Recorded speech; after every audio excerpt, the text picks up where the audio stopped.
juste faire une introduction sur comment se comprendre et comprendre notre façon d'être musulmane ou musulman dans la société dans laquelle nous sommes, ou dans les sociétés dans lesquelles nous sommes. Vous êtes majoritairement soit de Genève, soit des environs du côté français ou du côté suisse, c'est ça? Il y en a même qui viennent de plus loin, m'a-t-on dit. Voilà, moi ce que j'aimerais dire en termes d'introduction, c'est trois choses. La première des choses, c'est que quand on revient à la vie du prophète, et quand on revient à ce qui nous est dit dans le Coran, et vous savez que le Coran, il est empli d'histoires qui nous permettent de réfléchir, chacun d'entre nous. En fait, on lit tous la même histoire, mais on ne la lit pas de la même façon. Chacun d'entre nous, il lit son histoire en fonction de son histoire à lui. Il lit l'histoire du Coran en fonction de son histoire. Et certains voient dans certaines histoires une certaine profondeur, d'autres voient une autre dimension, etc., etc. Et on s'aperçoit d'une chose dans toutes les histoires, c'est qu'à partir du moment où un homme ou une femme va faire le choix dans son cœur et dans son esprit, le choix de cette foi en Dieu, de croire en Dieu et d'essayer d'être cohérent avec sa foi, on s'aperçoit d'une chose, toutes les histoires nous disent, ça n'est pas facile. Et ça a été l'histoire de femmes et d'hommes qui ont vécu à travers l'histoire, dans d'autres contextes que le nôtre, différents de vous ici en Europe ou en France voisine ou en Suisse, et ça a été difficile. Donc en fait, toutes les histoires nous mettent en évidence des obstacles, des difficultés, des tensions, de l'adversité. Et ces histoires-là, nous on les lit aujourd'hui en lisant le Coran, et on va y chercher des enseignements pour nous. Ensuite, on regarde le prophète, le dernier, il vivait dans un environnement qui était aussi très hostile. Des gens de sa famille l'ont rejeté, des gens qui l'aimaient l'ont rejeté. Il a dû quitter chez lui, il a dû s'exiler. Et on s'aperçoit, dire Dieu, dire je veux la paix, ça veut dire se préparer à la guerre de certains ou au rejet de certains. Et le prophète, lui, à aucun moment de sa vie, il n'a voulu s'isoler. Le seul moment où il est isolé à la Mecque, c'est pas parce que lui le veut, c'est parce qu'on lui impose un boycott qui, selon certains commentateurs, va durer presque 3 ans. Donc, on lui impose l'isolement. Lui, il ne voulait pas, il voulait être en interaction. Et on lui dit, t'es trop dangereux et on va t'isoler, on va te boycotter. Donc, la première des choses, c'est une chose que vous devez comprendre, c'est qu'à partir de certains moments où vous dites, je crois en Dieu, où vous dites, j'ai des valeurs, où vous dites, j'ai un sens à ma vie, où vous dites, je veux rester fidèle à ça, où vous dites, j'ai envie de garder la dignité de ce que je crois, où vous dites, j'ai envie d'être à la lumière de ce que je crois, dès que vous avez dit ça, vous savez que ça ne va pas toujours être facile. Il va y avoir des jours où ça va être difficile, il va y avoir de la tristesse, il va y avoir beaucoup de joie et pas mal de larmes. Il faut savoir ça. Et toute personne ici, dans cette salle, qui vit à des moments donnés la tension, ou qui vit la difficulté, c'est pas que vous n'êtes pas normal, c'est que vous êtes simplement normal. Vous êtes des gens normaux.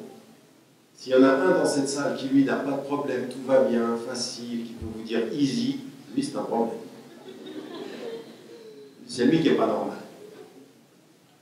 Et vous connaissez cette histoire de quelqu'un qui est allé voir Abu Bakr as-Siddiq, s'appelait Hamdallah, et puis il lui dit, moi, quand je suis dans la présence du prophète, c'est comme si je voyais le paradis et l'enfer, puis quand je m'en éloigne, j'oublie. Et si je suis un hypocrite. Pourquoi? Parce que quand je suis près de la lumière, je pense à la lumière. Et quand je m'éloigne de la lumière, je pense à toutes ces choses qui font la vie et qu'il faut qu'on s'oublie. Et Abu Bakr as-Siddiq, regardez ce qu'il lui dit. Il ne lui dit pas espèce d'hypocrite. Il lui dit, moi, c'est la même chose. Il lui dit, moi, c'est la même chose. Je vis la même chose que toi. Donc, qu'est-ce qu'on va aller faire? On va aller voir le prophète, et ils vont voir le prophète, et il leur dit, c'est comme ça parce que vous êtes des êtres humains, vous n'êtes pas des anges. Voilà, 1 heure pour prier, 1 heure pour te divertir, et tu dois savoir que le moment où tu vas prier va être suivi d'un moment où tu vas oublier, mais le moment où tu vas oublier, il est fait pour que tu te rappelles. Et si tu te rappelles, tu vas revenir dans le bon sens. Donc tu n'es pas quelqu'un qui est tout le temps au top de la lumière, tu dois gérer tes tensions. C'est normal. Tu n'es pas un hypocrite, tu es juste un être humain. Maintenant, si tu es content avec ça, tu peux devenir un hypocrite. Mais si tu résistes à ça, tu deviens un être humain avec sa dignité. Donc, on le sait, dès le départ, ça ne va pas être facile, c'est un premier élément. Deuxième des choses, parce que ça ne va pas être facile, il faut se préparer à la difficulté. Et ça, c'est l'examen de la vie. L'examen de la vie, c'est que l'examen de la vie, c'est comme n'importe quel examen que vous avez dans n'importe quelle école. À un moment donné, vient un jour où vous allez devoir vous asseoir seul devant un papier et vous allez devoir répondre à des questions qu'on va vous poser. T'es prêt ou t'es pas prêt? Tu t'es préparé ou tu t'es pas préparé? Tu ne peux pas arriver devant la feuille et tu dis, ben, attends, quelle heure je m'en remets à Dieu, je réponds n'importe quoi. Parce que je crois en Dieu. Cette idée que Dieu est avec moi, quel que soit ce que je fais, ça ne va pas. Il faut donc se préparer à l'examen de la vie. Et l'examen de la vie, se préparer, Allah et le prophète, ils nous ont expliqué. 1, c'est connais-toi. 2, apprends. 3, prépare-toi. Ça veut dire connais-toi, c'est-à-dire fais un travail sur toi-même pour être équipé à faire en sorte. Si par exemple, même avant l'examen, vous pouvez avoir toutes les connaissances que vous voulez, vous avez tout appris par cœur, j'y ai fait, je sais tout. Et vous arrivez devant le papier et vous êtes pris de panique. Vous avez un énervement. Si vous ne vous connaissez pas psychologiquement, vous avez beau tout savoir dans votre tête, si vous ne maîtrisez pas psychologiquement, tout ce que vous savez dans votre tête ne vous servira à rien. Ça vous est jamais arrivé à un moment donné d'être dans un examen et de dire mais je savais tout pourtant. Et j'ai paniqué. Ou j'ai plus rien. J'ai eu un trou noir. Pourquoi? Parce que réussir un examen, ce n'est pas simplement la connaissance que tu as dans la tête, c'est la connaissance de toi avant de savoir ce que tu as dans la tête et dans le cœur. Il faut faire ce travail-là. Et c'est pour ça qu'Allah, quand il appelle le prophète, il lui dit regarde la nature et regarde-toi. Et quand tu regardes la nature, regarde-toi. Sache qui tu es et ensuite sache ce que tu sais. Mais sache qui tu es. Donc la deuxième des dimensions, c'est celle-ci. Et quand vous êtes en Suisse ou quand vous êtes en France, il ne s'agit pas d'avoir lu le Coran et de partir équipé dans votre tête. Il faut vous connaître vous-même, il faut savoir quelle est la solidité de votre être. Kalimatun tayyibatun kashajaratin tayyiba asluha thabit wa furuha fis samaa tu'ti ukulaha kulla hinan bi'izni rabbiha. Un arbre, une parole de bien, c'est comme un arbre de bien. Les racines sont profondes dans le sol et les fruits sont donnés par le tronc qui est solide. Mais qu'est-ce que ça veut dire? C'est-à-dire que tu connais tes racines. C'est-à-dire que quand on vient vers vous et que quelqu'un vous dit espèce de sale arabe, espèce de sale musulman, espèce de sale, tout ce que vous voulez de sale qu'on vous dit. Si vous avez des racines solides, vous ne répondez pas. Parce que vous savez que votre dignité est plus grande que sa vulgarité. Mais si vous êtes faible, alors là, tu vas m'entendre. Tu vas moi sale, tu vas voir qui est sale des deux. Et vous tombez dans le piège du sale. Quand la vulgarité vous fait descendre vers le vulgaire, c'est que vos racines ne sont pas solides. Vous avez peut-être la connaissance de votre religion dans votre tête, mais vous n'avez pas des racines solides qui fait que ce n'est pas les gens qui décident de qui vous êtes, c'est vous qui décidez de vos racines. Dis ce que tu veux, tu ne décideras pas de ce que je suis. Pourquoi? Parce que Ibadur Rahman, ceux qui sont les serviteurs du très miséricordieux, ils marchent sur la terre de façon légère. Et quand les ignorants les agressent, ils disent paix. Moi, je ne suis pas là pour la guerre. Tu vas me faire la guerre, moi je suis là. Et la première des paix par rapport à toi, c'est que je sois en paix avec moi-même. Je me connais mieux que tes insultes. Mais si je me connais mal, tes insultes vont me faire mal. Mais si je me connais bien, tes insultes ne me touchent pas. Oui, Donc, cette première dimension, c'est la deuxième des dimensions ici, c'est qu'il va falloir faire ce travail, être équipé pour l'examen de la vie. Et ça, il faut vous poser la question, qu'est-ce que vous faites? Chacune et chacun ici, c'est pas quelque chose, c'est une question tout à fait personnelle. Qu'est-ce que tu as fait? Quel temps tu donnes à ta vie pour te connaître tes principes et te faire respecter en te respectant? Et la troisième des choses qui est importante, c'est que autant ça ne sera pas facile, autant il faut se préparer, autant il va y avoir des échecs. À des moments donnés, vous allez rater. À des moments donnés, vous allez en pleurer. À des moments donnés, vous allez douter. Et ça, c'est aussi quelque chose qui est important, dont il faut se souvenir. Dans le Coran, il est dit il se peut que vous détestiez une chose, elle est bonne pour vous. À des moments donnés, en face d'un échec, vous regardez l'échec, vous dites mais c'est pas possible que ça m'arrive ça, c'est pas possible. Et pourtant, dans le mal que tu vois, il y aura du bien dans ce que tu ne vois pas. Et la meilleure sourate pour ça, c'est cette sourate que vous devez lire tous les vendredis, qui s'appelle Sourate El-Kahf, la caverne, où Moussa alayhi salam, Moïse qui pensait qu'il savait parce qu'il était prophète, Allah va lui envoyer quelqu'un qui sait mieux que lui. Et il lui dit qu'il va lui enseigner des choses, ne pose pas trop de questions. Et il va lui dire, attention, au-delà de ta connaissance, il y a des choses que tu ne connais pas. Et parfois, dans nos échecs nous renforcent. Ce que vous connaissez comme proverbe en français, et il est tellement vrai, ce qui ne vous tue pas vous rend plus fort. Car à un moment donné, l'adversité vous rend plus fort. Je vais vous dire une histoire. J'étais un jour au Niger, sous un baobab. Non, c'est authentique, elle est vraie. Au Niger, sous un baobab. Je reçois un téléphone, un appel. Je prends le téléphone, et au téléphone, c'est l'ambassade des États-Unis qui m'appelle. Et qui me dit, je partais littéralement aux États-Unis avec toute ma famille 9 jours plus tard. Tout le monde partait. Et je suis sous le baobab, et la personne de l'ambassade dit, votre visa a été annulé. Vous ne partez plus. Et moi, je suis sous le baobab, je dis, c'est pas possible. C'est pas possible. Tout un projet de vie, il vous le balaye comme ça. Et je pars de là, et à un moment donné, j'étais secoué. C'était vraiment difficile à pouvoir accepter ce qui était en train d'arriver. Et je rencontre un frère, et il me dit, qu'est-ce qui t'arrive? Et lui, c'était un des frères en qui j'avais confiance. Je lui dis, je viens d'avoir un téléphone là, où le visa, ils l'ont annulé. Ça veut dire que les États-Unis, c'est mort. Et il me dit, ça,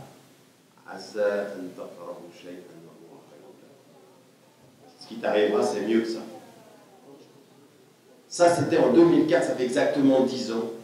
L'année qui a suivi, là où je me suis trouvé à Oxford, c'est 10 fois mieux que ce que je pouvais avoir aux États-Unis. Et à un moment donné, ça venait de loin, hein, ça venait de la présidence américaine, où on veut vous rayer. Et vous dites, mais Yamkuru wa Yamkuru. Il ruse et Dieu est le meilleur de ceux qui rusent. Donc il faut faire attention parfois, dans la difficulté, vous voyez l'échec, mais vous ne voyez pas le succès au-delà de l'échec. C'est pour ça que ça s'appelle comment? Ça s'appelle la sagesse. Ça s'acquiert avec la connaissance de soi en se disant attention, il y a des choses qui m'arrivent aujourd'hui, il faut que j'y fasse face, que je les regarde en face.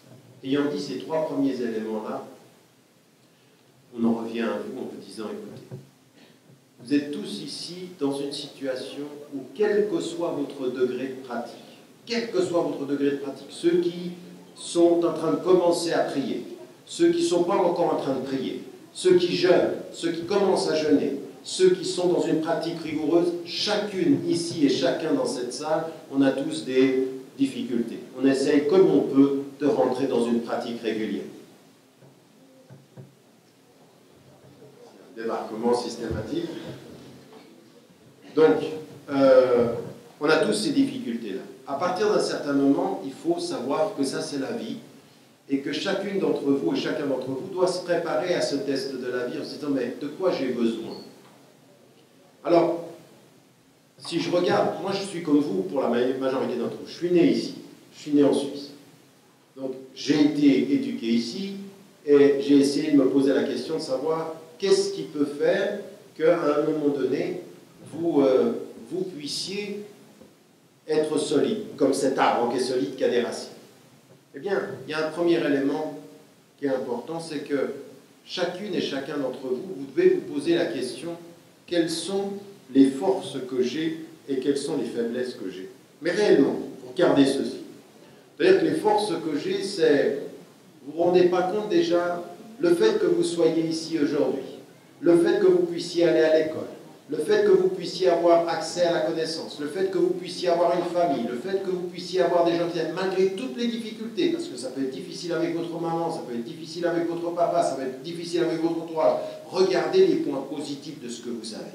On fait l'état des lieux, on se dit voilà, j'ai quand même ça, j'ai quand même la possibilité d'avoir une famille, d'avoir une maison, d'avoir une demeure. Alors, je veux dire, là, je suis dans l'avion, je suis en train d'arriver ici ce matin, puis je lis ce qui est en train de se passer en Centrafrique, ce qui est en train de se passer chez les Miens. Je dis, mais franchement, il y en a, par rapport à ce qu'on a, par rapport à toutes nos difficultés, ils n'ont rien. Ils n'ont rien.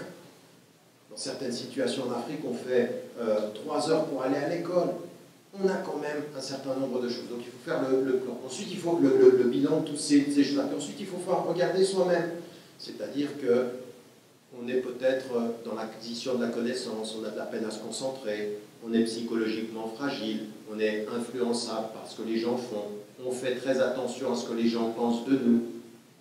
Ça, c'est des éléments de faiblesse. C'est-à-dire qu'à partir d'un certain moment où c'est le jugement des gens qui vous fait, vous êtes en colonisation potentielle.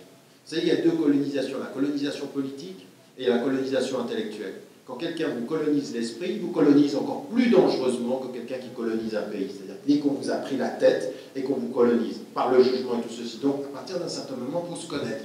Il faut faire ce travail-là aussi sur soi-même. Connaître ses faiblesses. Alors, en tant que... et pourquoi c'est important? Parce que toute la société dans laquelle vous êtes, elle va minimiser vos forces et vous attirer par vos faiblesses. Tout le temps. La société de consommation, elle vous prend par les faiblesses, elle vous fait consommer à partir de ces faiblesses. Il y en a certains d'entre vous, c'est des drogués dans cette salle. Ils se disent, ah mais non, je ne touche pas à ça. Il y en a qui sont drogués au portable. Il y en a qui sont drogués à la télévision. Ils sont, passez-moi l'expression dans votre langue, shootés à la télévision ou au portable ou à l'Internet. Il y en a qui disent, ah non, moi Internet, je prends ça pour aller m'instruire. Tu parles. Internet a produit des dépendances. Et quand on se connaît un tout petit peu, on regarde les lieux de ces dépendances. Et les lieux de ces dépendances, c'est de savoir, mais qu'est-ce que je maîtrise dans ma vie? Qu'est-ce que je peux dire? Ça, je m'arrête, ça, je fais, ou ça, je ne fais pas. Et à partir d'un certain moment, il faut comprendre une chose, et c'est la deuxième étape, c'est que quand vous avez dit Dieu, quand vous avez donné du sens à votre vie, vous cherchez votre indépendance. Vous vous libérez des dépendances. Vous vous libérez des dépendances. Il y en a qui sont dépendants du regard que les gens portent sur eux. Il y en a qui sont dépendants des modes. Je ne sais pas si vous avez remarqué ce qui est en train de se passer aux États-Unis, en Angleterre, on le voit maintenant, c'est en train d'arriver en France. On a certaines jeunes filles, aujourd'hui, qui sont en train d'entrer sur le marché du port du foulard en faisant un truc qui est les fashion foulards. C'est-à-dire, on va trouver l'esthétique du... Et alors, ça y va. Et alors, attends, je porte le foulard. Mais tout l'esprit qu'il y a là derrière, c'est complètement l'opposé de l'esprit de attention, dépasse ton ego, n'en fais pas un instrument de consommation. N'en fais pas un instrument de consommation. Ça ne se consomme pas. Et les hommes, c'est exactement la même chose. Il y en a certains, par rapport à certaines réalités sportives ou autres, ils sont, par rapport aux sportifs, comme des gens qui prient en face de leurs idoles. Et là, c'est pas possible. Ces dépendances-là ne sont pas possibles. Et certains disent, ah mais je fais rien de mal, c'est le sport. Oui, non, mais la façon dont tu as d'être avec l'univers du sport, c'est une façon de devenir dépendant, de devenir totalement colonisé par ça. Donc, deuxième élément, c'est aussi pour vous de vous poser la question de savoir comment vous travaillez votre indépendance, comment vous travaillez sur vous-même. Et là, on a 3 voies sur lesquelles il n'y a pas de... on ne peut pas échapper à ça. La première des choses, je vous l'ai dit, c'est la connaissance de soi, et ça veut dire je sais mes dépendances. La deuxième des choses, c'est la connaissance. Et ça veut dire qu'aujourd'hui, j'aimerais voir des jeunes de plus en plus, vous, là, dans cette salle, à la mesure de vos possibilités, d'acquérir de la connaissance, de prendre du temps pour connaître des choses. Et connaître des choses, attention, nous on sait, il y a les références du Coran et de la tradition du prophète, mais connaître, c'est pas simplement ça. Connaître, c'est aussi connaître les gens. Vous savez, on a dans la formule anglaise, on a une formule qui dit, quand on voit quelqu'un, on dit, quand quelqu'un vous perçoit, on dit « he reads me well », c'est-à-dire « il me lit bien ». Il me lit bien, c'est-à-dire qu'il a une connaissance, il me voit, il comprend. Reading, qui vient de quoi dans le Coran? Aqra, lis. Donc ça veut dire, sois capable de lire. Et donc de ce point de vue-là, c'est une certaine façon que vous avez d'être par rapport aux gens, par rapport à vous-même, par rapport aux livres, acquérir de la connaissance, devenir quelqu'un qui a une dignité. Et quand on vous voit, on doit se dire c'est une personne qui se respecte. Une personne qui se respecte, c'est jamais tu ne me réduiras mon apparence. Et je ferai en sorte que jamais de tes yeux tu puisses me réduire à une apparence. Je ne suis pas un corps que tu regardes, je suis un cœur et un esprit que tu respectes. T'as compris? Et si tu n'as pas compris, je vais te le montrer. Ça, c'est une femme et ça, c'est un homme. Et je parle aussi des hommes, la même chose. Je ne suis pas ça. Je ne suis pas ce que tu vas me réduire. Je ne suis pas un consommateur à qui tu vends tous tes rêves et tu vends tes produits. Je suis plus que ça. Je suis libre et je cherche ma liberté. Je veux ma liberté. Je veux ma liberté, c'est-à-dire que je me bats pour être... Et comment est-ce qu'on devient libre? Par la connaissance, par le travail sur soi, on cherche ces libertés. Toutes les libertés qu'il faut qu'on dépasse là. Et ça, vous vous posez la question. Qu'est-ce que vous faites? Allah, quand il est dit La ilaha illallah, il n'est de Dieu que Dieu, c'est-à-dire je ne serai dépendant de personne. Personne ne va me rendre dépendant. Je ne suis pas dépendant. Donc on cherche de ce point de vue-là au travail, ce travail-là. Et ça veut dire qu'il faut à la fois se construire et se protéger. Se construire, c'est la meilleure des protections. C'est-à-dire avec la connaissance, avec des gens, et là c'est comment? C'est des gens. Se connaissez la formule en français, montre-moi tes amis, je te dirai qui tu es. Et ça, c'est vrai. Suivant avec qui vous êtes, il y a des gens, ils seront de toute façon plus forts que vous, parce qu'ils vont travailler sur vos faiblesses. Donc, si vous vous mettez, vous, oui, petit agneau, autour des loups, et vous voulez convertir les loups en agneaux, vous êtes mort. Parce que, par définition, les loups auront raison de l'agneau. Mais si vous faites en sorte que, dans votre travail, vous vous entouriez des gens qui sont dans la même perspective, dans le même travail, alors là, vous vous donnez de la force. Vous n'y arriverez pas seul. Vous n'y arriverez pas seul. Il faut que vous ayez des gens autour de vous. Il faut que vous ayez des gens qui soient dans... Et pas forcément que des musulmans. Il y a des femmes et des hommes qui ont votre âge, qui se respectent, qui ont des valeurs. Moi, jusqu'à aujourd'hui, vous savez, moi j'ai des amis, je veux dire que là, je suis en train de sortir un livre, là, que je dédie à un prof que j'ai eu quand j'avais 14 ans, et que lui, il ne savait même pas, quand il était mon prof et que j'avais 14 ans, combien il a été important pour moi. Parce que chaque fois qu'il était en classe, il me poussait à réfléchir. Il m'a construit. Il m'a permis de me construire. En me repoussant dans mes retranchements, il me posait des questions difficiles. Moi, je rentrais à la maison, j'allais chercher des bouquins, et je disais, demain, je vais lui répondre. Tu vas voir ça, je ne vais pas me laisser faire. Et lui, il me renfonçait. C'était vrai. Et jusqu'à aujourd'hui, je me retrouve au salon du livre, là, le dernier salon du livre, il vient vers moi, et je le regarde, et j'en avais les larmes aux yeux. J'en avais les larmes aux yeux. Pourquoi? Parce qu'il m'a appris Et il n'était pas musulman, mais il respectait l'intelligence, il respectait un certain nombre de principes. Donc les gens qui vous entourent, ça c'est important aussi de savoir qui vous entoure. Donc votre entourage. Puis ensuite vos activités. Dernier élément sur lequel j'ai insisté, vos activités. Il y a l'école, il y a tout ce qui est lié à votre formation intellectuelle, puis ensuite il y a tout le reste. Et il y a une chose qui vous protégera toujours. Première des choses, je vais vous étonner, occupez-vous de vous. Ne négligez rien de votre formation intellectuelle et de votre formation physique. C'est-à-dire, il faut faire du sport. Ça vous étonne et pourtant, moi le sport m'a sauvé de beaucoup de choses. Il faut faire, mais pas du sport en étant dépendant du monde du prophète. Non, du sport pour avoir, c'est vrai ce que dit. Vous savez, le prophète sallam nous a parlé de l'équitation, de l'archer de la natation, tout ça. Mais ça, c'est très important. Et on retrouve ceci dans toutes les spiritualités. Un corps sain dans un esprit saint et un esprit saint dans un corps saint. Les deux vont ensemble. Et ça, c'est important de se prendre en charge. Et moi, je vois aujourd'hui des frères et des sœurs, au nom du fait qu'on est spirituel, on n'est plus du tout physique. Mais qui est-ce qui vous a dit ça? Non, il faut se prendre en charge. Il faut se sentir bien dans son cœur. Et tous les savants ont mis en évidence qu'un des éléments de l'islam, c'est le maslaha, c'est le bien public. Et parmi le bien public, il y a les bonnes choses et le bien-être personnel. C'est-à-dire qu'être avec Allah subhanahu wa ta'ala toute la journée et être mal dans son être, mal dans son corps, parce qu'on ne se prend pas en charge, ça ne va pas. Il faut prendre en charge sa tête, il faut prendre en charge son corps. Et quand vous vous prenez en charge, vous vous protégez aussi des gens autour de vous. Tout dépend de l'intention. Est-ce que je fais du sport pour maîtriser mon corps ou est-ce que je fais du sport pour qu'on voit mon corps? Oui? Qu'est-ce que vous voulez au fond? Et tout ça, c'est important. Le prophète n'a jamais négligé la dimension de l'exercice, de la prise en charge. Donc il faut se prendre en charge aussi. Ça, c'est dans ce qu'on l'on fait. Et le deuxième élément de ce que l'on fait, c'est partout où vous êtes. Partout où vous êtes dans cette société-là, la meilleure des protections, ce n'est pas de vous isoler. Non. La meilleure des protections, c'est d'être visible, mais dans votre contribution. Et moi, ça m'arrive souvent de dire à des jeunes, quand je dis, au fond, j'ai une seule question. Tu me réponds très simplement. Tu sers à quoi? Tu sers à quoi? À quoi tu sers?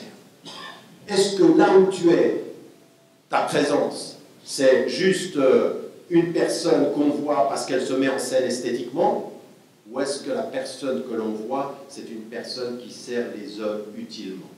À quoi tu sers? Au bout du compte, le test de la vie, c'est à un moment donné, tu vas te retrouver devant Dieu, et la vraie question c'est, tu as servi à quoi? Tu as servi tes parents? Tu as servi tes frères et tes sœurs? Tu as servi l'humanité? Quand, dans le hadith qui est rapporté par Al-Bayhaqi, il est dit « le meilleur d'entre vous est le plus utile aux hommes ». Et vous êtes dans une société, quand vous contribuez, eh bien les gens, ils vous respectent parce que vous vous respectez. Vous êtes au service des gens. Il n'y a pas de meilleur service à Dieu que de respecter et de servir les gens. Tous les gens, quels qu'ils soient, servir, donner, offrir. Et ça, c'est de votre présence. C'est-à-dire, qu'est-ce que vous faites dans cette société-là? Alors nous, malheureusement, on a tellement peur, on se recroqueville, on se met entre nous, et alors on a fait deux types de musulmans. Les recroquevillés hyper protégés et les perdus complètement dissolus. On ne sait plus. Eux, ceux-là, ils sont désintégrés. Et ils te disent, ah ben moi j'apporte autour de moi le bien. Oui, tu apportes autour de toi, mais qui tu es? Qui es-tu devenu dans ce que tu apportes? Qui tu es? Qu'est-ce que tu apportes? Pour donner, tu te donnes l'impression qu'il ne faut plus que les gens sachent qui tu es. Donc tu ne sais plus qui tu es. Et de l'autre côté, pour être qui tu es, il ne faut plus que les gens te voient. Entre les deux, il y a une voie qui est sois ce que tu es et donne à partir de ce que tu es. Donne.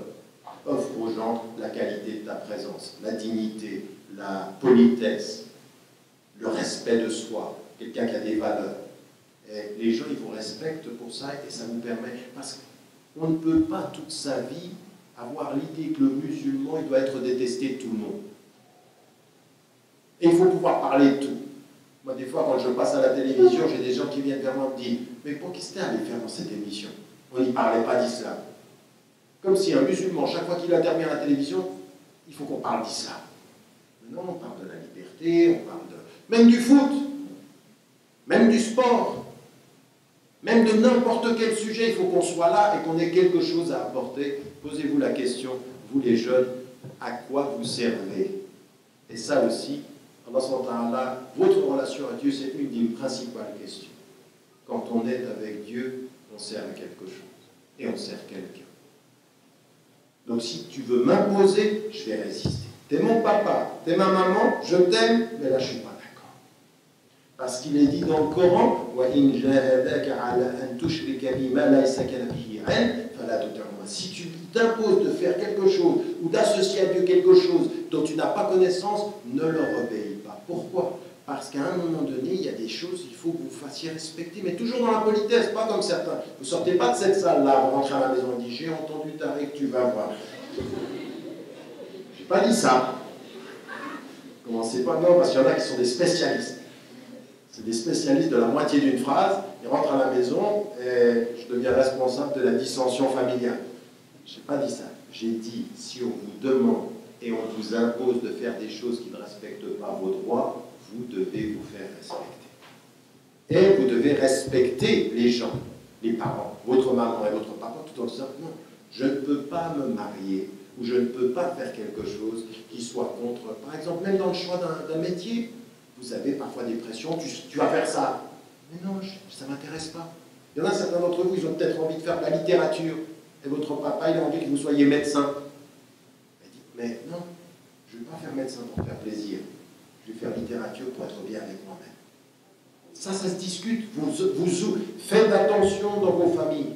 Ne comprenez pas que le fait d'être musulman, c'est de dire toujours oui à vos parents. Le fait d'être musulman, c'est toujours de les écouter et d'entrer en dialogue avec eux. Le bon musulman, la bonne musulmane, dialogue avec ses parents. Elle n'est pas toujours le béni oui-oui dans la maison. Parce qu'il y en a aussi d'entre vous qui sont spécialistes. C'est devant papa, devant maman, oui, oui, oui, je sors ce que je veux. Ça, alors ça pour le coup, c'est de l'hypocrisie. Vaut mieux devant vos parents dire j'ai quelque chose à dire que d'aller le dire dehors. Ou d'aller faire n'importe quoi dehors. Parce qu'au bout du monde, vous serez ni heureux, ni eux ne seront heureux. Cette attitude hypocrite, elle ne fera que des malheureux. Mais dans la discussion, à un moment donné, c'est difficile, mais il faut aller jusque-là pour se faire respecter, Inch'Allah. J'ai été trop long. C'était un long quart d'heure. Donc, je pense que c'est à vous de poser des questions. C'est votre... la parole est ouverte. Et toujours très poliment. Qui veut poser la première question ou dire quelque chose? C'est même pas forcément des questions, si vous avez des choses à dire, vous n'êtes pas d'accord.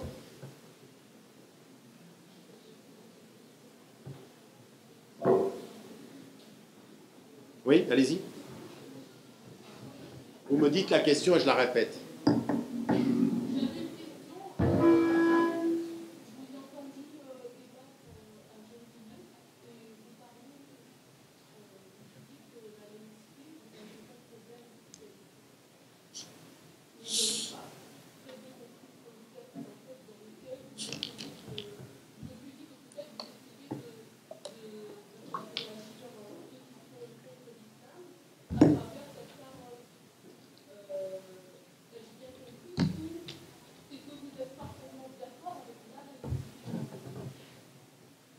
C'est pas tellement le sujet, mais je vais répondre quand même. Oui, ça vient comme ça, des fois il y a des questions qui viennent comme ça. À Gennevilliers, j'ai dit que j'avais aucun problème avec la laïcité. Est-ce que je dis ceci pour faire réagir un certain nombre de non-musulmans, par exemple, ou est-ce que je n'ai aucun problème avec la laïcité? Bon, il faut qu'on soit clair. Il y a maintenant 22 ans, j'avais écrit un premier ouvrage qui s'appelait « Les musulmans dans la laïcité ». Et à cette époque-là, je disais qu'avec la nouvelle présence des musulmans, il fallait peut-être qu'on puisse repenser les contours de la laïcité, mais que sur l'essentiel, on n'avait pas de problème, mais qu'il y avait peut-être des points. Je pensais à ce moment-là à la question du foulard. Depuis, j'ai beaucoup travaillé avec la Ligue de l'enseignement, étudié ce que c'était que le processus de sécularisation en France, par exemple, puisqu'on parle de France. Et aujourd'hui, dans la lettre et l'esprit de la loi, j'ai aucun problème. Je dis même le contraire aux autorités françaises. Je dis, d'un point de vue musulman, d'un point de vue français, la laïcité, ce n'est pas l'absence de religion. Ça, c'est une idéologie qui a transformé la laïcité en ce qu'elle n'est pas. Historiquement, la laïcité, c'est l'espace neutre pour accepter la pluralité des religions. J'ai aucun problème avec ça. Aucun. Et ce que je demande, c'est le contraire. Je veux l'application stricte et égalitaire de la laïcité pour tous. Et c'est au nom de ça que ce que je vais dire, et ce que je dis à la France, c'est que la loi de 2004, sur la question de l'école. En fait, c'est une loi qui va à l'encontre du principe premier de la laïcité. C'est une loi discriminatoire.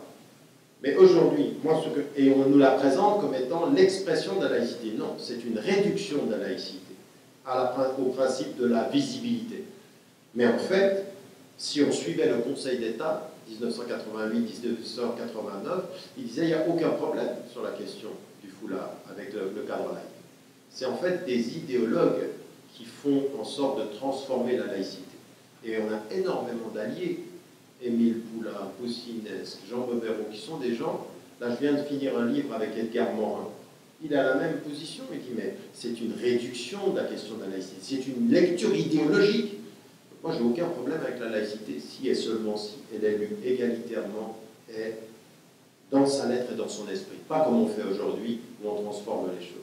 Et donc, à partir de ce moment-là, je n'ai aucun problème avec ça. Non, au contraire, je pense même que le cadre laïque pour les musulmans, quand il est bien compris, est hautement protecteur pour les musulmanes et les musulmans. Le problème aujourd'hui, ce n'est pas la loi. Le problème aujourd'hui, c'est les politiques et les intellectuels qui veulent faire dire que les musulmans sont un corps étranger en France. C'est aux Français de confession musulmane de montrer que ce n'est pas un corps étranger. En fait, on est en train de changer la France pour essayer de se protéger des musulmans. On est en train de changer les lois françaises. Enfin, ça, c'était un autre débat.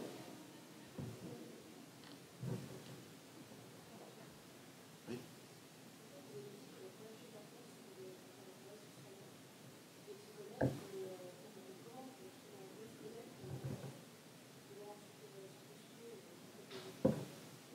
Ça, c'est une bonne question. J'ai dit au départ que le travail qu'on a à faire, c'est de se connaître, de faire un travail sur soi. Et la question, c'est comment est-ce que l'on peut faire pour commencer ce travail-là de connaissance de soi, et puis ensuite de réagir en fonction, de se prendre en main. D'abord, il y a un élément qui est déterminant, c'est l'âge. C'est-à-dire qu'on ne va pas faire le même travail à partir d'un certain âge. Mais là, tous ceux qui sont ici, vous êtes plus ou moins, vous êtes des adolescents, voire de jeunes adultes. Ça veut dire quoi, se connaître? Se connaître, c'est se regarder, regarder qui l'on est, et de faire un travail sur soi. Le travail sur soi, il est lequel? Il est, par exemple, quelles sont vos espérances? Regardez à quoi j'aspire. D'abord, première des questions, j'aspire. Ce à quoi j'aspire, c'est aussi lié à ma foi et lié à ma vision de la vie. Les deux choses, ma foi et la vision de la vie. J'aspire à répondre à ce que Dieu me demande et j'aspire à réussir dans ma vie. Et donc, on commence par ses espérances et après, on commence à faire un travail sur soi par rapport à ses qualités. Mais c'est comme ça qu'il faut commencer. C'est toujours comme ça qu'il faut commencer. Il faut toujours commencer par l'aspect positif de soi. Quelles sont les qualités que j'ai avec lesquelles je peux travailler?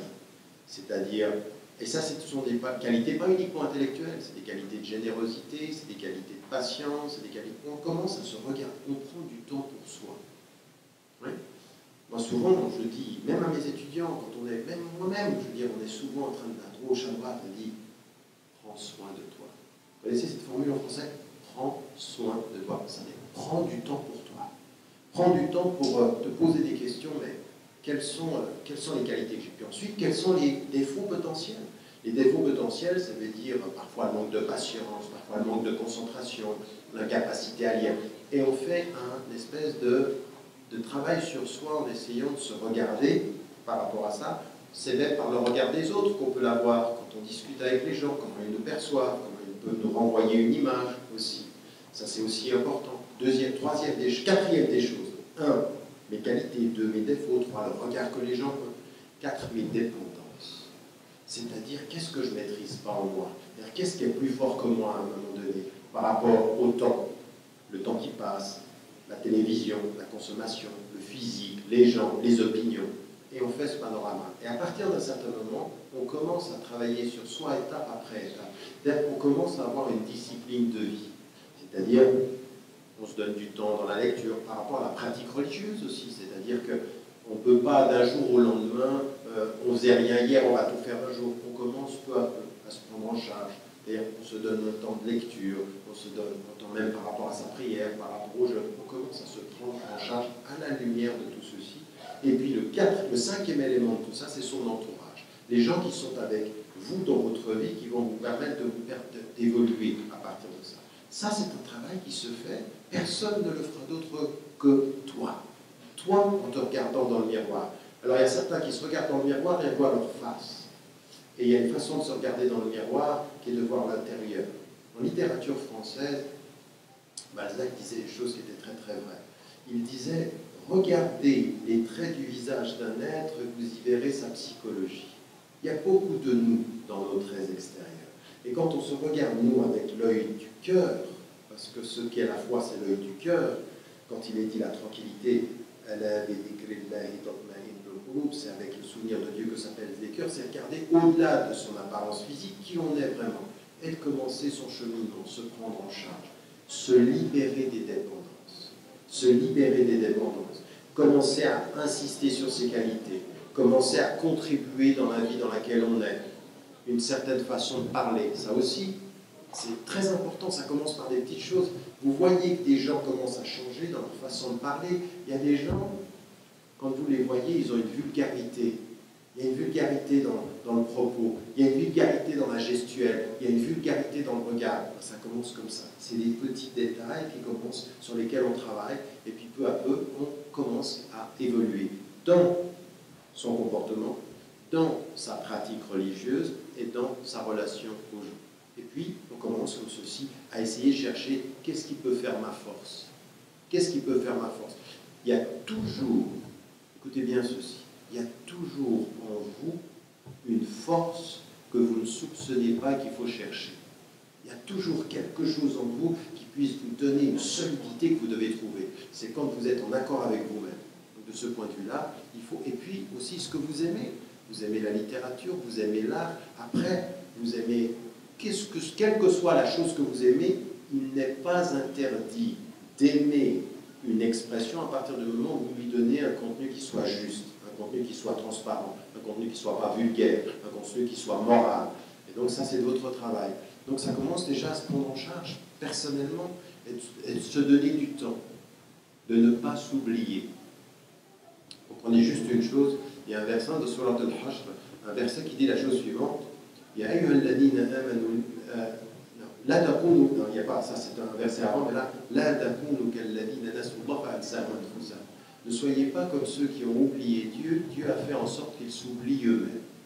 Fa ansahum anfusahum. Et à un moment donné, on s'oublie dans cette vie. On se regarde, on n'a plus le temps pour soi, on est à l'extérieur de soi, on est dans le regard des autres. C'est ça le problème.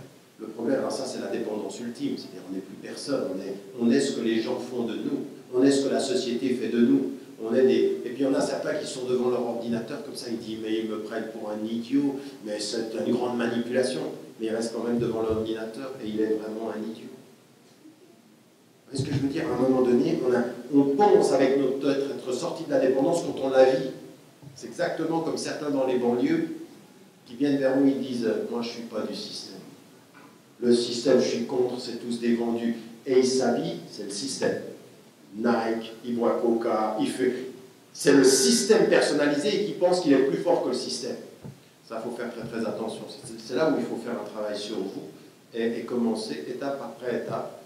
Attention à vos occupations et attention à vos compagnons de route, ceux et celles qui vous accompagnent sur la route. C'est clair comme réponse? Sûr? Si c'est pas clair, il faut dire. Hein. Oui?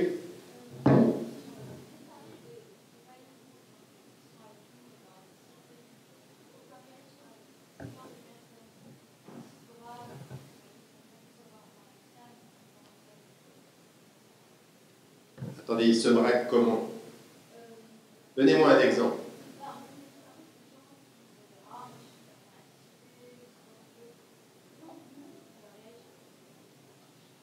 Ceux qui refusent la société ou le système ou... Bon, comment réagir à ceux qui se braquent ou ceux qui ont... Encore une fois, si vous voulez, je n'ai pas une réponse. Non, je n'ai pas une réponse parce que chaque réponse est adaptée aux gens que vous rencontrez. C'est pour ça que, vous savez, la plus grande force, c'est quand est-ce que vous devenez de plus en plus psychologue par rapport aux gens? plus vous vous regardez, mieux vous savez regarder les gens. Plus vous faites un travail sur vous-même, plus vous regardez les gens mieux, plus profondément. Quand vous êtes à la surface de vous-même, vous êtes à la surface de l'autre. Mais plus vous vous regardez, plus vous pouvez regarder mieux les gens. Et à partir d'un certain moment, ça dépend des gens. Le prophète Salam avait souvent les mêmes questions et souvent des réponses différentes. Il répondait différemment à la même question parce que la même question était en fait différente parce qu'elle venait de différentes personnes. La même question est différente quand elle vient de différentes personnes parce que la personne qui la pose à partir de son vécu. Et que quand nous on voit des gens, eh bien il faut savoir écouter et savoir d'où ça vient, qui est-ce qui parle. Il y a des gens, il y a des jeunes, la construction d'eux-mêmes, elle est en opposition. Moi, si vous lisez le livre Mon intime conviction, il y a 3 pages qui sont parmi les plus importantes de ma vie. 30 ans plus tard, j'ai écrit sur un de mes élèves qui, en fait, il avait un comportement tout à fait particulier. Quand j'ai montré que je l'aimais bien, il fallait qu'il montre qu'il me détestait. En gros, une fois, il est sorti de la salle et il m'a insulté devant toute la classe en me disant « gros », et il a frappé. Il est parti. Chaque fois que je lui montrais « je t'ai vu, je te respecte, je t'aime bien », lui, il m'envoyait « je te déteste. Vous n'êtes qu'un prof, je vous déteste. » Et lui, il fallait que je comprenne d'où ça vient, pourquoi il était comme ça. Et ensuite, en écoutant, en prenant du temps, vous comprenez qu'il a une histoire, qu'il a des blessures, qu'il a des larmes, qu'il a de la souffrance. Et à chacun, il faut aller chercher. Certains, ils sont contre parce que c'est le seul moyen de sentir qu'ils sont quelqu'un. Je te dis non parce que c'est le seul moyen de sentir que je suis quelqu'un quand je dis non. Et puis il y en a d'autres, ils sont totalement recroquevillés. Ils ont un univers intérieur et ils sont à l'intérieur. Il faut écouter ça aussi. Il faut chaque fois changer d'attention. Donc c'est pour ça qu'il n'y a pas de réponse. Aux gens qui nous attaquent comme ceci, il y a une chose qui est toujours importante, c'est toujours de la sagesse. La sagesse, c'est toujours ceci, de ne jamais prendre sur soi ou contre soi des choses qui sont des blessures pour l'autre personne. Oui. Souvenez-vous il y a une histoire qu'on prend souvent dans le rapport à l'ego. À un moment donné, Ali, il est avec un ennemi. Et l'ennemi voulait le tuer. Et lui, il allait réagir. Et à un moment donné, c'est lui qui prend le dessus. Et il va le tuer, parce qu'il prend le dessus. Et l'ennemi lui crache au visage. Et il s'arrête. Et il ne le tue pas. Et il dit, à ce moment-là, je me suis dit que si je le tuais, ce n'était pas pour la cause, c'était parce qu'il m'avait craché dessus. C'était pour moi. Et en fait, dans la vie, c'est comme ça. Regardez comment on peut prendre cette histoire et maintenant on va la traduire dans la vie. À des moments donnés, des gens, quand ils vous attaquent, il faut faire attention. Ne jamais prendre les choses comme étant forcément dirigées contre nous, mais souvent parce qu'elles sont liées à la perception de à la personne elle-même. Donc à des moments donnés, il faut sortir de soi, essayer de comprendre d'où la personne parle. Ils peuvent avoir des blessures, ils peuvent avoir des histoires, Il y a des gens ici, ils détestent la religion, mais ce n'est pas parce qu'ils détestent l'islam, c'est parce que la façon dont on leur a parlé de la religion a toujours été négative. Elle a toujours été mauvaise. Il y a des gens qui, par exemple, même par rapport au foulard, il y a des gens qui vont venir vers vous et qui peuvent avoir une attitude très négative. Mais ce n'est pas contre vous, c'est parce que tout ce qu'ils ont eu sur le foulard a construit cette perception-là. Et la sagesse de la personne qui porte le foulard, ce n'est pas de répondre « tu m'insultes », c'est de répondre « je comprends d'où tu me parles, je sais d'où tu me parles ». Et ça, c'est très important. Le meilleur des profs, ce n'est pas son prof qui enseigne de là où il est, mais de là où les élèves entendent. Elle se met à leur place. Je vois d'où tu viens. Je vois qu'est-ce qu'il peut. Et ça, c'est très important. Et vous, en tant que musulmane ou musulman, ou vivant dans cette société avec des valeurs, il faut toujours faire ce travail. Il faut toujours faire très très attention. Il y a des gens qui vous rejettent, mais parce que leur problème, ce n'est pas vous le problème, c'est eux. Et c'est pour ça que c'est très important de savoir quelle contribution vous pouvez amener. Qu'est-ce que vous apportez à ça? Et ceux qui vous insultent, ou ceux qui sont impolis, c'est pas toujours facile, mais il faut beaucoup de sagesse. Ouais.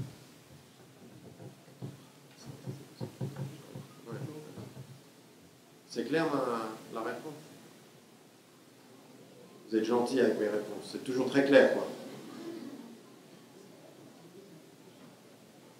Il n'y a pas de jeune. Ah, alors on va prendre les deux jeunes hommes. Vas-y.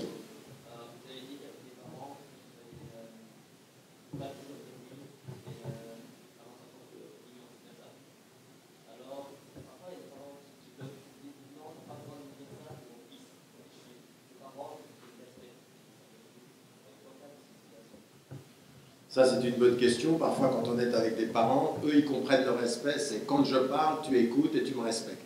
Donc, tu n'as pas le droit de répondre. Bon, qu'on soit bien d'accord une fois que vous sortez de cette salle. La première des choses, c'est la façon dont on le fait. Et la deuxième des choses, il faut le faire. Et que les parents ne sont pas parfaits. Moi-même, je suis un papa. Et ce que je viens de te dire, même par rapport à mes enfants, à des moments donnés, c'est vrai qu'à des moments donnés, j'ai eu envie de dire à mon fils, écoute-moi bien, je suis ton papa. Du style, tu l'as beaucoup. Et en même temps, c'est là où c'est important, c'est la façon dont le fils ou la fille va faire comprendre que mon respect pour toi n'est pas d'accepter tout ce que tu dis, c'est d'écouter ce que tu as à me dire et que je réponde à ce que tu dis. Mon respect n'est pas dans l'obéissance aveugle, elle est dans l'écoute respectueuse. Mon respect, c'est de t'écouter. Mais ton respect vis-à-vis de ton fils et de ta fille, c'est d'écouter ce que j'ai à dire. C'est aussi d'écouter ce que j'ai à dire, parce que sinon, ça ne peut pas. Donc, il faut à ce moment-là, c'est ça qui est très, avec beaucoup de douceur, beaucoup de tact. Et ça aussi, faites très attention au moment où vous dites des choses. Parce qu'il y a certains, là, ils sont vraiment, ils sont pas maladroits dans ce qu'ils disent, ils sont maladroits au moment où ils disent. Le papa ou la maman sont hyper énervés, ils disent, ah ben là, tu vois, t'écoutes pas. Je ne peux pas t'écouter. Il est énervé, c'est pas le moment. Ça, c'est aussi dans les relations de couple, apprenez ceci. À votre mari ou à votre femme, c'est le moment où vous dites des choses qui est aussi important de ce que vous dites. Il y a des moments donnés, vous tombez mal. Il ne faut pas le dire à ce moment-là. C'est surtout pas le moment. Ouais. Donc, il faut faire attention à ça. Et comme enfant, par rapport à son père et par rapport à sa mère, c'est là où il faut rentrer dans le dialogue, en faisant comprendre que le respect, c'est deux choses. C'est dans l'écoute, et en même temps, ça ne peut pas être dans respecter ce qu'il y a de mal. On n'obéit pas à une créature dans la désobéissance au Créateur. Tu me demandes de faire quelque chose de mal, je ne veux pas le faire. Je ne peux pas le faire. Maintenant, par rapport à quelque chose qui me concerne, c'est là où il faut, de ce point de vue-là, en tant que jeune homme, en tant que jeune femme, faire comprendre à son père, faire comprendre à sa maman, non, le respect, c'est pas ça. Si tu me demandes des choses qui sont dans la maison, des choses qui sont de servir à... Je vais le faire, mais quand ça me concerne, il faut que tu m'écoutes. Il faut que tu écoutes. Je suis un être humain, je ne suis pas un meuble. Je suis un être humain, j'ai une pensée et j'ai un cœur. J'ai des tristesses et j'ai des espérances. Ça aussi. Mais ça, c'est toujours avec du tact, de la douceur, mais de la détermination. De la détermination. Moi, je vais très loin par rapport à ça. C'est-à-dire qu'à partir d'un certain moment, il y a des projets de vie que des parents ont choisis pour leurs enfants. Je dis, non, pas de projet de vie contre ce que je suis. Non, ça ne peut pas être. Donc il faut, de ce point de vue-là, entrer dans le dialogue. Et ça, c'est votre responsabilité. Ne devenez pas des victimes de votre vie familiale. Du style, oui, mais enfin, ça c'est mon père, c'est ma mère, on ne peut rien dire. Attention, dire de son père, on ne peut rien lui dire. Il y a des fois, la surdité, c'est génétique aussi. C'est-à-dire que peut-être toi, tu ne pourras jamais rien dire. À partir d'un certain moment, il ne faut jamais accepter ça. Rien n'est acquis et rien n'est définitif, même dans la perception des qualités de son père et de sa mère. Même parfois dans la violence. Même parfois dans la violence. Les propos violents, les gestes violents. À un moment donné, par ton attitude d'enfant, de fils ou de fille, eh bien, on aide son père, on aide sa mère à évoluer. Mais on trouve le bon moment, la bonne façon de parler. Et ça, c'est très important. Écoutez vos parents et étudiez. Lisez vos parents. Comme on lit un livre. Oui, vous lisez vos parents. Et vous savez qu'il y a des choses qu'il ne faut pas faire. Il y a des choses qu'il ne faut pas les dire comme ça. Je prends souvent cet exemple-là, quand vous voulez sortir un soir, vous savez à qui il faut dire et à qui il ne faut pas dire. D'accord? Quand vous voulez faire un truc, vous dites ça va passer par papa, ça va passer par maman. il y a des stratégies de communication. Vous connaissez ça? Ça, c'est capital. La stratégie. Blaise Pascal disait que dans l'art de convaincre, la façon dont on commence à discuter est aussi importante que tout le reste de ce qu'on va dire. Et là-dessus, il avait raison. Et quand on voit le prophète reste cela, la façon dont, à des moments donnés, il pose une question et il attend la réponse, il pousse les gens à interagir avec lui. Quand je pose une question, c'est-à-dire que ta réponse m'intéresse. Oui, et donc ça, vous devez faire attention à ça par rapport aux parents, mais attention, ne dites pas oui et vous allez être triste toute votre vie, et ne dites pas oui pour aller dire non dehors. Oui, c'est là où il faut, de ce point de vue-là, commencer un travail, un dialogue avec ses parents, qui est un dialogue de personnes responsables. Et ça, on va tard, c'est-à-dire l'écoute et l'obéissance aveugle à ses parents, ça n'existe pas en islam. On écoute dans le bien et on discute dans le choix. On écoute dans le bien et on discute dans le choix. Toujours, on discute. Et choura, c'est aussi à la maison. Je discute. Donne-moi une place à donner mon opinion. Et parfois, c'est difficile, bien sûr, c'est difficile. Personne n'a dit que c'était facile. Personne n'a dit que c'était facile, mais c'est nécessaire. Charles, oui?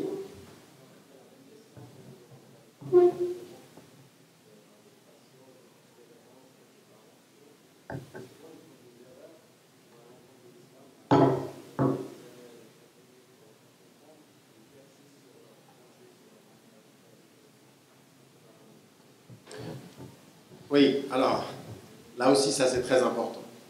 On a certains jeunes qui, quand ils ont commencé à apprendre l'islam, ils vont vers leurs parents, et la façon dont ils parlent aux parents, c'est déjà la façon de parler, ça ne va pas. Du style, t'es un ignorant, je vais t'expliquer, papa. Ou maman. Ou tu sais pas, moi j'ai appris. Ça peut pas être. Je veux dire, moi si mon fils vient vers moi et me dit t'es un ignorant, je lui dis assieds-toi là. Je vais te montrer l'ignorance. Ça ne peut pas le faire. Deuxième des choses, même quand on ne vient pas comme ça, c'est toute une certaine façon de comprendre la relation. C'est votre papa, c'est votre maman. Donc à un moment donné, alaïk al-balar, comme il est dit dans le Coran. Toi, tu dois transmettre. Oui. Et parfois, on transmet et c'est tout. Et à partir de là, une fois et deux fois, mais on ne commence pas à insister, à les culpabiliser. Et à un moment donné, le rythme de l'écoute des parents par rapport aux enfants n'est pas le même que le rythme d'autres personnes. C'est-à-dire que, vous savez, quand vous êtes en face d'un prof, votre taux d'audition est beaucoup plus important. Vous écoutez vite parce que vous êtes dans une situation institutionnelle où vous devez prendre. Mais pour un papa ou pour une maman, l'écoute de l'enfant demande plus du temps à enregistrer ce qu'il a dit. Parce que d'abord, tu as ta fonction. Tu es mon fils, tu es ma fille. Donc, ce qui est normal, c'est que tu m'écoutes. Je vais vous dire une chose, un truc qui, moi, m'a bouleversé. C'est l'ancien président de l'île Maurice. Je m'en souviendrai toujours. Kassam Mutim. Il vient vers moi et il me dit une chose, il me dit il a perdu son fils avait 36 ans, et il me dit perdre un papa, c'est être orphelin. Mais pour un papa, perdre son fils, c'est pas dans l'ordre des choses, j'aurais dû partir avant lui. On appelle comment un papa sans son fils? Et en fait, vraiment, c'est un tremblement de terre, parce que vous pensez à vous, vous dites, mais si ça m'arrive à moi, mais il y a quelque chose de très important. C'est qu'il a dit, tout à coup, l'ordre des choses est changé. Tout à coup, quand vous entendez de vos enfants des choses qui vont vous permettre d'évoluer, le temps de l'écoute est différent. Ce n'est pas le temps naturel. Il faut se dire, être regardé, et puis à des moments donnés, d'être convaincu, et par le bon exemple.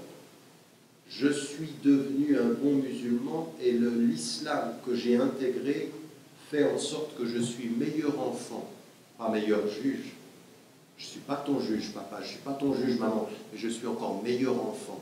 Un frère qui veut m'épouser, il est dans l'islam et tout ceci, simplement il est noir, ou il est converti, et mon père, non, il est algérien, il est marocain, ça n'existe pas.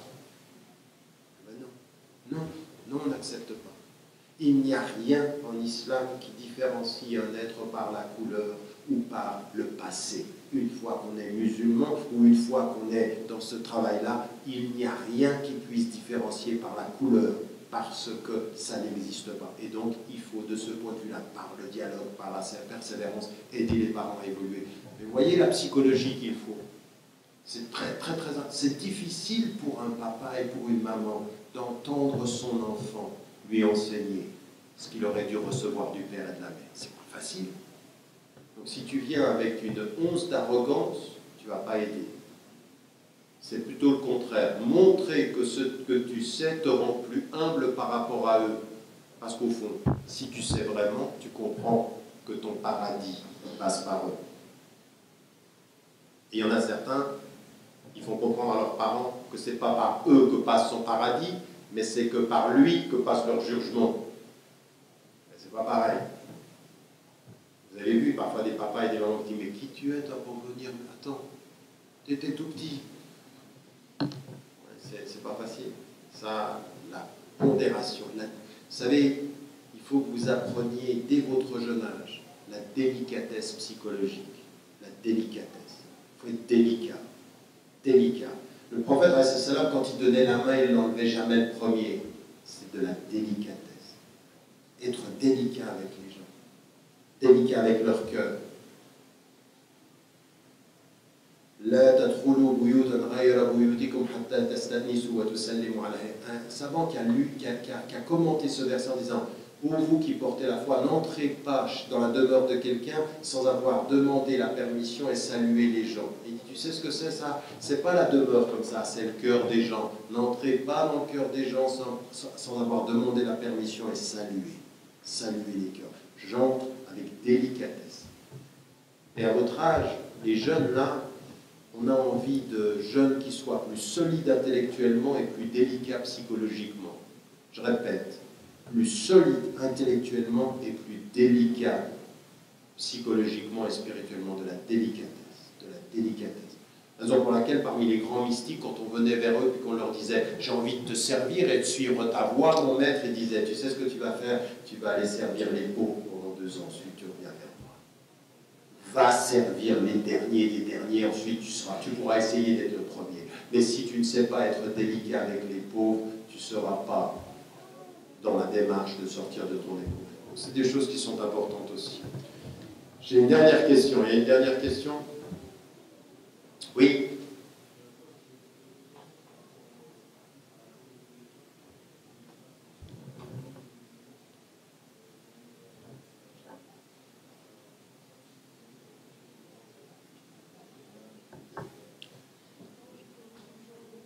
Alors, j'ai entendu, vous voulez savoir quelle est ma position sur la question, la théorie du genre, qui est maintenant une théorie qui intervient dans les écoles françaises. Bon, c'est encore hors sujet par rapport à notre sujet, mais je vais y répondre et ce sera la dernière.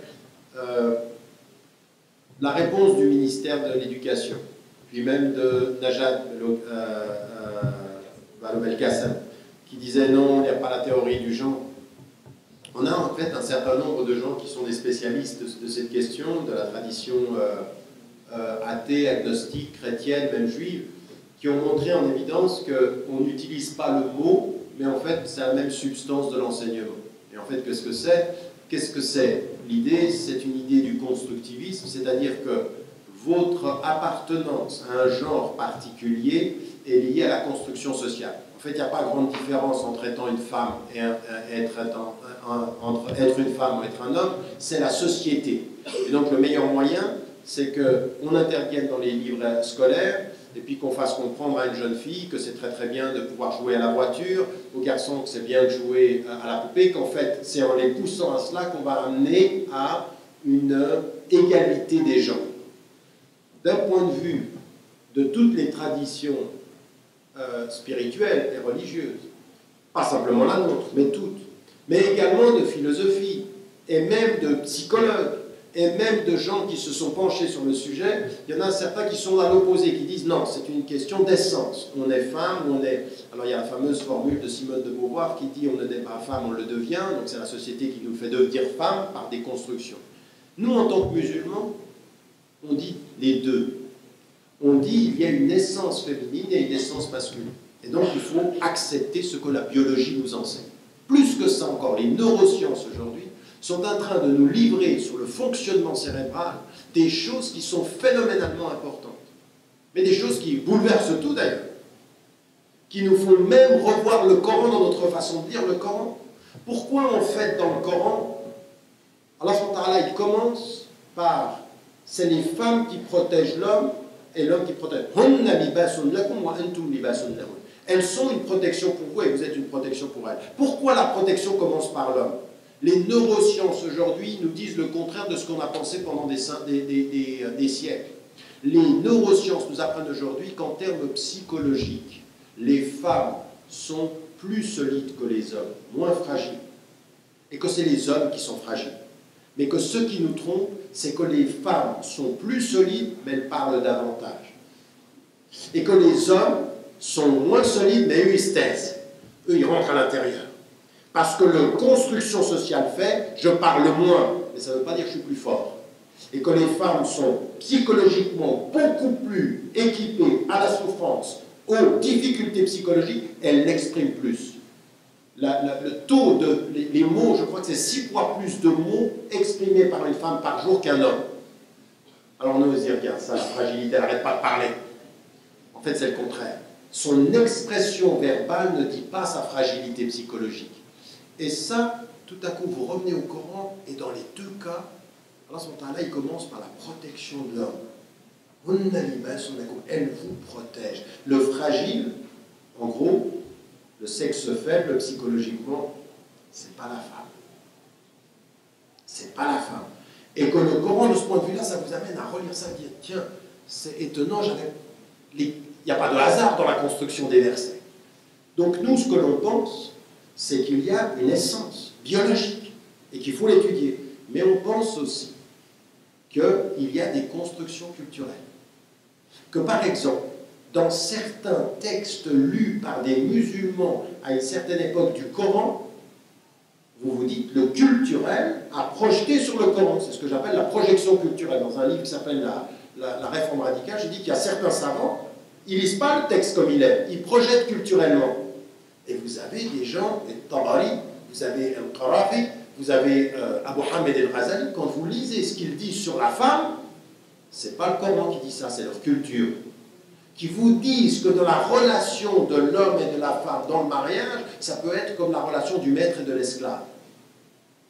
Dans le terme de soumission. Non, ça c'est pas dans le Coran ça. Ça c'est des projections culturelles. Donc il y a des vraies constructions. Nous sommes entre les deux. Toute personne qui voudrait dire c'est que essentiel, on devrait être critique. Toute théorie qui voudrait dire c'est uniquement culturel, on doit être critique. Aujourd'hui, notre problème en France, c'est qu'on veut faire tout passer sur le plan du culturel et de la construction. Et là, il faut dire non, on ne parviendra pas à l'égalité comme ça, on est en train de détruire nos références fondamentales. Et donc, il faut que les parents n'en fassent pas une question scolaire. Les citoyens doivent en faire... Les citoyens, c'est un signe qu'il faut que je m'arrête, les citoyens doivent en faire un débat national, un débat fondamental. Il est religieux, il est philosophique, il est culturel. Où allons-nous quand on dit à quelqu'un, quels que soient tes sentiments, quel que soit, je veux dire, tout est égal à tout parce que c'est la société qui te construit. Non, je veux dire, la biologie parle. La biologie parle et il faut de ce point de vue-là qu'on la respecte. Donc c'est là aussi où les citoyens français de confession musulmane doivent comprendre que ce ne sont pas les seuls à dire ça. Il y a énormément d'autres intellectuels, d'autres traditions qui le disent, et il faut de ce point de vue-là être un tout petit peu mieux équipé. Et puis toutes les études qui ont été faites par d'autres, que nous on n'a pas faites, il faut s'appuyer là-dessus aussi. Il ne faut pas réinventer la roue, comme parfois on vient et puis alors boycotter l'école et puis dire voilà on a boycotté, c'est pas ça qui va trouver une solution. Ça c'est des coups d'éclat, mais c'est une question trop sérieuse pour être réduite à boycotter l'école un jour. Il faut questionner l'école toujours, et non pas forcément la boycotter un jour, pour finir sur une rime. Voilà, que Dieu vous aide, Inch'Allah. Merci d'être là. Peut-être que je vous verrai tout à l'heure dans l'intervention.